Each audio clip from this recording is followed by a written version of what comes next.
Class 10 biology का पहला chapter और विज्ञान का छठा चैप्टर जय प्रक्रम। इसमें हम लोग total most important objective question देखने वाले हैं। इससे पहले जो है आप लोग का इस चैप्टर का कॉन्सेप्ट को पूरा पढ़ाया गया है, 3 पार्ट में वीडियो है, आप लोग जाके और चैनल में प्लेलिस्ट से देख सकते हैं, लिंक जो है डिस्क्रिप्शन में दिया हुआ रहेगा। वहां कॉन्सेप्ट समझने के बाद यहाँ जो है प्रश्न उत्तर इतना ईजी लगेगा कि सब प्रश्न लगेगा कि कितना ईजी है ना। चलिए शुरू करते हैं। शुरू करने से पहले अगर आप चैनल पहली बार आए हैं तो चैनल को सब्सक्राइब कर लीजिए। इसमें आप लोग का इस चैनल पर बोर्ड एग्जाम के लिए जो बहुत अच्छे से तैयारी करवाया जाता है, चैनल के साथ में जुड़े रहिए। ये इंपॉर्टेंट फैक्ट जो है आप लोग अगर पढ़ना चाहते हैं तो वीडियो को पॉज करके पढ़ सकते हैं और इसी से जो है क्वेश्चन आप लोग का आगे मिलेगा। तो अब हम लोग डायरेक्ट जो है वो क्वेश्चन आंसर शुरू करते हैं जय प्रक्रम चैप्टर से। मोस्ट इंपॉर्टेंट क्वेश्चन है। क्वेश्चन देख के आप लोग को लगेगा कि हाँ ना कितना इजी क्वेश्चन है और अच्छा क्वेश्चन है इसको।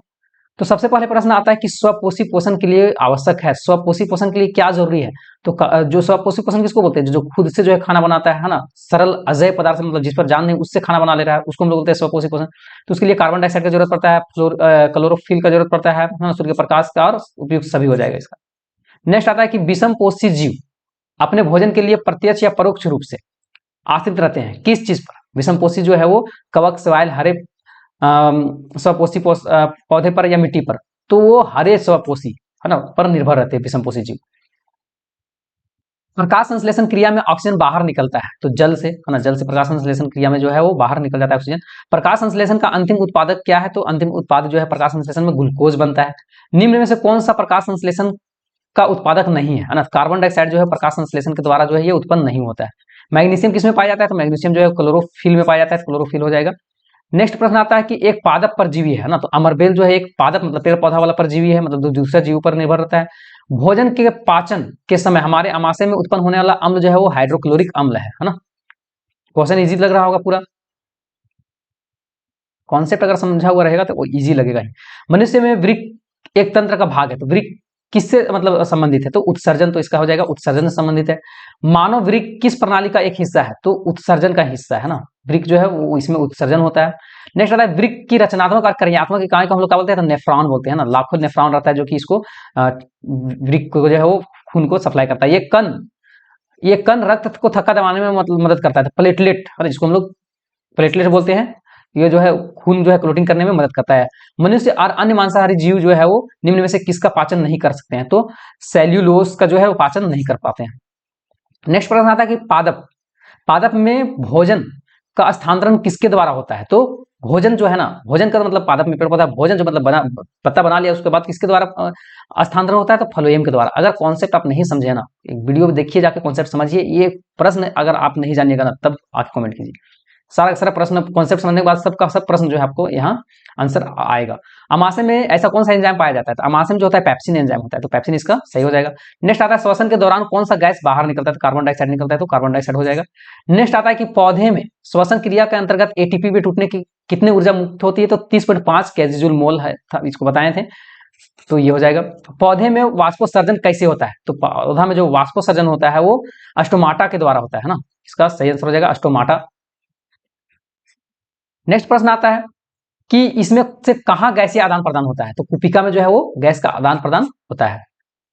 हृदय से रक्त को संपूर्ण शरीर में पंप किया जाता है ना, निलय के द्वारा है ना। निलय जो है नीचे वाला भाग को हम लोग निलय बोलते हैं और ऊपर वाला को अलिंद बोलते हैं। और निलय जो है ना पूरा पंप मारता है, उसके बाद पूरा जो है ब्लड आगे मतलब पूरा शरीर में भर जाता है। मछली के हृदय में कितना कोष्ठक होता है? तो 2 कोष्ठक होता है।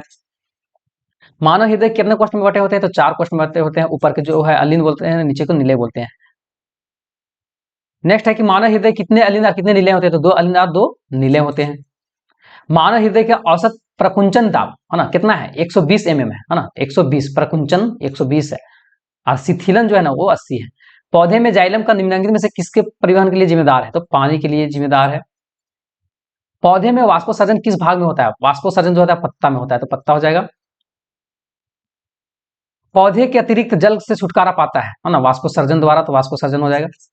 नेक्स्ट आता है पादप में जाइलम उत्तरदायी है ना, तो जल के वहन के लिए, ये हो जाएगा। कौन सा एंजाइम जो है यो इम्लस्क्लित वसा का पाचन करता है? तो लाइपेज जो है ना वसा का पाचन करता है, लाइपेज। नेक्स्ट आता है कि सामान्य प्रकुंचन रक्त दाब क्या होता है? तो 120 है ना mm। पत्तियों में प्रकाश संश्लेषण द्वारा बना भोजन पादप में अन्य भागों तक किसके द्वारा भेजा जाता है? तो फ्लोएम के द्वारा भेजा जाता है, तो बी हो जाएगा फ्लोएम। पौधे में वाष्पोसर्जन किस भाग में होता है? तो वाष्पोसर्जन जो होता है पत्ता स्टोमाटा जिसको हम लोग बोलते हैं। कृत्रिम वृक्क किन अपशिष्ट पदार्थों को रुधिर अपवहन द्वारा पृथक करता है? तो नाइट्रोजन। निम्नलिखित में से कौन सा उभयलिंगी जंतु है? तो उभयलिंगी जो है वो केचुआ है ना। उभयलिंगी जिसको मतलब पता नहीं चलेगा नर है मादा है। प्रकृति में ऑक्सीजन का संतुलन कैसे बना रहता है? प्रकाश संश्लेषण के द्वारा प्रकाश संश्लेषण हो जाएगा।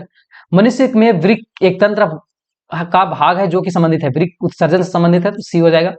प्रकाश संश्लेषण क्रिया में ऑक्सीजन बाहर निकलता है, तो जल से निकलता है, जल हो जाएगा। कवक में पोषण की कौन सी विधि होती है? तो कवक में जो होता है वो मृत जीवी है ना। कवक जो है मरे हुए चीजों को मतलब खाता है। क्लोरोफिल वर्णक रंग होता है, क्लोरोफिल कैसा होता है? तो हरा रंग का होता है। मानव में डायलिसिस थाइली किसमें होता है? तो नेफ्रॉन में होता है। भोजन का पाचन किस प्रकार का अभिक्रिया है? तो उपचयन होता है ना। नेक्स्ट आता है कि पायरुवेट में विखंडन से या कार्बन डाइऑक्साइड जल का ऊर्जा देता है, यह प्रक्रिया जो है वो कहाँ होता है? तो ये कोशिका द्रव में सॉरी क्वेश्चन है कि पायरुवेट में विखंडन के बाद कार्बन डाइऑक्साइड CO2 बन रहा है, प्लस में जल बन रहा है ना, उसके बाद फिर ऊर्जा भी बन रहा है, तो ये कहाँ होता है? माइक्रोकॉन्ड्रिया में होता है, माइक्रोकॉन्ड्रिया हो जाएगा। खुला परिसंचरण तंत्र किसमें पाया जाता है? तो कॉकरोच में पाया जाता है, कॉकरोच हो जाएगा। नेक्स्ट है कि मनुष्य के वृक्क की रचनात्मक क्रियात्मक इकाई कौन है? तो नेफ्रॉन है। रक्त का थक्का जमाने में कौन सहायता करता है? तो रक्त जिसको हम लोग प्लेटलेट बोलते हैं है ना, प्लेटलेट सी।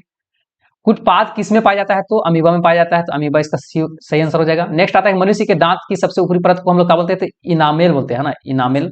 नेक्स्ट आता है कि ग्लूकोज कितने कार्बन से बना होता है? 6 है ना, 6 हो जाएगा। नेक्स्ट है कि डायलिसिस मशीन किस तरह का कार्य करता है? तो कृत्रिम वृक्क का काम करता है।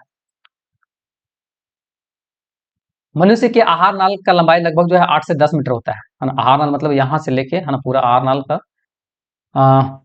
पौधे में श्वसन किस भाग में होता है? तो प्रत्येक भाग में होता है, डी हो जाएगा।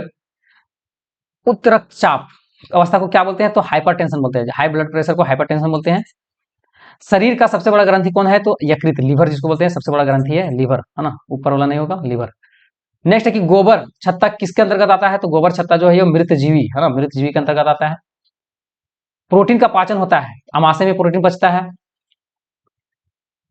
प्रोटीन का पाचन शुरू होता है अमाशय से ही। नेक्स्ट है कि मनुष्य में मुख्य श्वसन अंग है, तो फेफड़ा। नेक्स्ट प्रश्न आता है कि वाष्पोसर्जन के लिए उत्तरदायी अंग कौन है? तो वाष्पोसर्जन के लिए जो है वो पत्ता हो जाएगा ना, पत्ती। यूरिया का निर्माण कहाँ होता है? तो यकृत है ना, लीवर में होता है।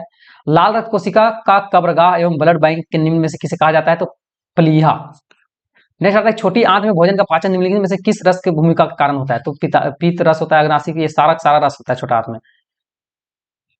क्षुद्रांत का कार्य क्या है? तो क्षुद्रांत का काम है कार्बोहाइड्रेट, वसा, प्रोटीन, ये सारा का सारा पूरा पूरा पूरा पूरा जो है ना पूर्ण पाचन करना। ये आमाशय से आने वाले अम्लीय भोजन को क्षारीय बनाता है। कौन? तो यकृत से जो पित्त निकलता है वो, तो यकृत से पित्त निकलता है उसको अग्नाशिक रस में पाया जाता है। अग्नाशिक रस में क्या पाया जाता है? तो ट्रिप्सिन, लाइपेज, एमाइलेज सब होता है, इनमें से सभी संवहन उत्तक के रूप में पाए जाते हैं, तो क्या हो जाएगा? डी हो जाएगा है ना, BRC मतलब जाइलम फ्लोएम। नेक्स्ट आता है कि एक स्वस्थ मनुष्य का रक्तचाप क्या था? 120/80 mm। प्रकाश संश्लेषी अंग इनमें से कौन है? तो हरित लवक हो जाएगा। नेक्स्ट आता है कि पाचन की क्रिया पूर्ण होती है, छोटी आंत में जो है पूरा पूरा पाचन हो जाता है। पादप में जल तथा लवण का परिवहन हमेशा क्या होता है? एक दिवसीय होता है ना, एक दिवसीय। आगे प्रश्न आता है कि मुख्य गुहा में आहार कौन सा भाग का पाचन होता है? मुंह में कौन पचता है? कार्बोहाइड्रेट जिसको स्टार्च हम लोग बोलते हैं।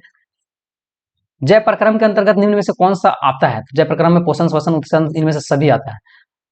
अमोनिया का यूरिया में परिवर्तन शरीर में कहाँ होता है? तो यकृत, लीवर में होता है।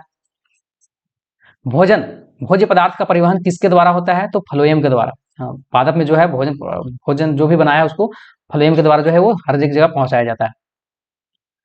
पर्णहरित का मुख्य कार्य क्या है? तो पर्णहरित का प्रकाश ऊर्जा अवशोषण करना है ना, प्रकाश ऊर्जा बी हो जाएगा इसका सही आंसर। प्रकाश संश्लेषण का मुख्य उत्पादक निम्नांकित में से कौन है? तो ग्लूकोज। आगे प्रश्न आता है कि अमाशय में कौन सा अम्ल पाया जाता है? HCl हाइड्रोक्लोरिक अम्ल पाया जाता है। छोटी आंत की दीवार में पाई जाने वाली ग्रंथियां का स्राव क्या कहते हैं हम लोग? तो छोटी आंत में जो होता है उसको हम लोग बोलते हैं आंतरस या जठर रस, तो इसका हो जाएगा आंतरस है ना, जठर रंध्र तो अमाशय में होता है।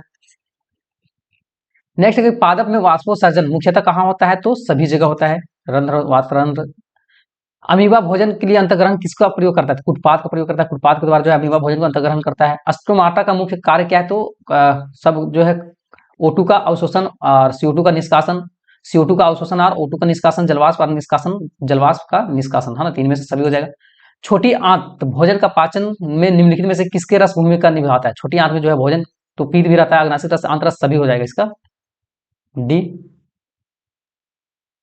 इथाइल अल्कोहल किस प्रकार का श्वसन से बनता है? तो अवायवीय, है ना। इथेनाइल जो है ना, अवायवीय श्वसन से बनता है। वायवीय में तो ऊर्जा बनता है। निम्नलिखित में से कौन सा एंजाइम जो है लार में पाया जाता है? एमिलेस, जिसको एमाइलेज हम लोग बोलते हैं, वो लार में पाया जाता है।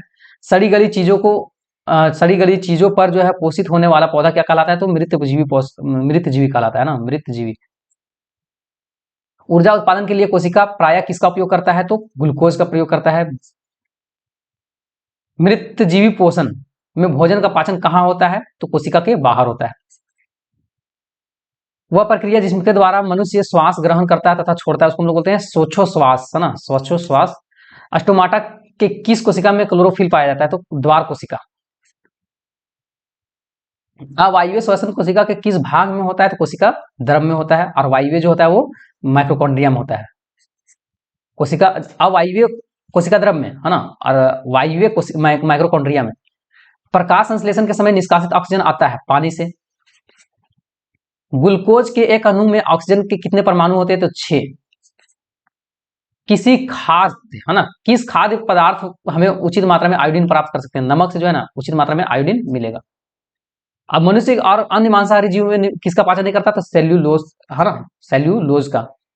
नेक्स्ट प्रश्न आता है कि निम्न में से किस, है ना, निम्न में से परजीवी पादप का उदाहरण, परजीवी कौन है? तो कष्टकूटा परजीवी है। स्वपोषी पोषण के लिए आवश्यक है? तो सूर्य, chlorophyll, Surya Prakash, carbon dioxide सभी। निम्न में से कौन पोषण का विधि है ना? पोषण का विधि तो स्वपोषण और परपोषण, डी इसका सही आंसर हो जाएगा। तो हाँ, श्वसन नहीं है। रसायन स्वपोषण के अंतर्गत मुख्यतः कौन आते हैं? तो अहरित बैक्टीरिया।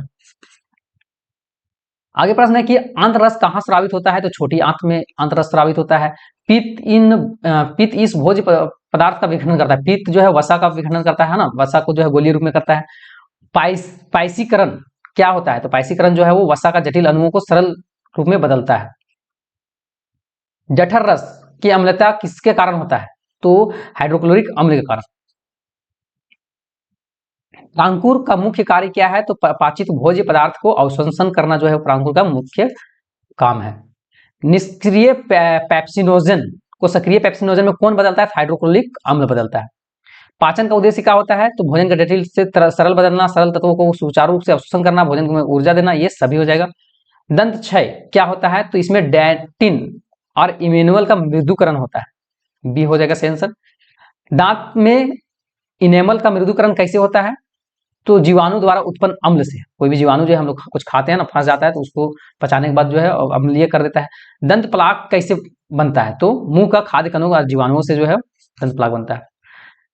पैस्टिक अल्सर हो सकता है भूखे, है ना, लंबे समय से भूखे रहने से। इनमें से स्वपोषी कौन है? तो हरे पेड़ पौधा जो है वो स्वपोषी है। पौधे जो है प्रकाश संश्लेषण से इसे बनाते हैं, किसको बनाते हैं? तो कार्बोहाइड्रेट। हरे पौधे में रक्षित आंतरिक ऊर्जा किस रूप में होता है? तो मंड के रूप में होता है, तो मंड हो जाएगा। नेक्स्ट है कि पौधे जो नाइट्रोजन किस रूप में पाया जाता है? तो नाइट्रेट के रूप में पाया जाता है। शरीर की सतह से पोषण, श्वसन और उत्सर्जन के मुख्य लक्षण क्या है? तो अमीबा, है ना, अमीबा जो है वो शरीर के सतह से जो है पोषण करता है, श्वसन उत्सर्जन सब यहीं से करता है। लार एमिलेस कार्य है। लार का एमिलेस कार्य क्या है? जटिल मंड को अनुओ शर्करा में बदलना, मतलब खाना जो हम लोग खाए हैं ना मुंह में, उसको मुलायम करना। कर्माकुंचन गति कहाँ मतलब पाया जाता है? तो आहार नल में जो है पूरा का पूरा आहार नल में कर्माकुंचन गति ही होता है। अमाशय की ग्रंथियां से अत्यधिक अम्लीय स्राव होता है ना, पैस्टिक अल्सर होता है इससे, है ना, पैस्टिक अल्सर। यह भोजन के हानिकारक बैक्टीरिया को नष्ट कर देता है। हाइड्रोक्लोरिक अम्ल जो रहता है वो भोजन में जो भी हानिकारक बैक्टीरिया रहता है उसको नष्ट करता है। तो ये होता है खत्म।